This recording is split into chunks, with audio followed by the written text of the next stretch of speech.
Miami's set to become the most vulnerable coastal city in the world, according to the economic organization Resources for the Future, and it's not hard to see why.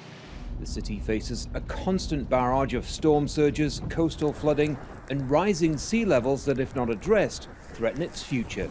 If we get a coastal surge from a storm or even a high tide, it can flood this area. They're challenges that Miami's chief resilience officer works on every day.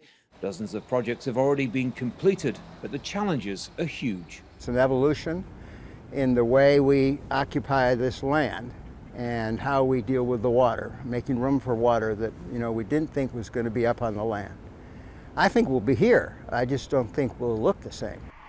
That's a hard pill to swallow in a city that's expanding and known as the gateway to the Americas. But there are glimmers of hope. For decades, Miami's been considered the city at the forefront of tackling rising sea levels. And there's no question it is vulnerable. But many people point to this building, the PEREZ Art Museum of Miami, as a picture of what the future might look like.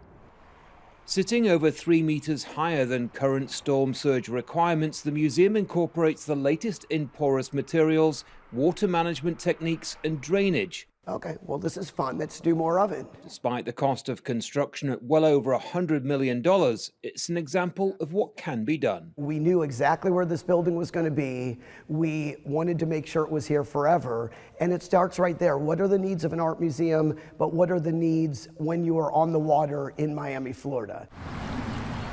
Like many coastal cities, Miami city planners are finally taking action, with some architects envisioning a very different relationship with the rising seas.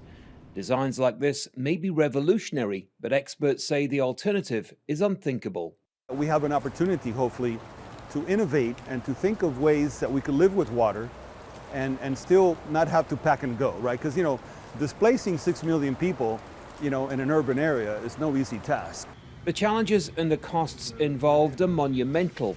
As sea levels continue to rise, the city could soon run out of options.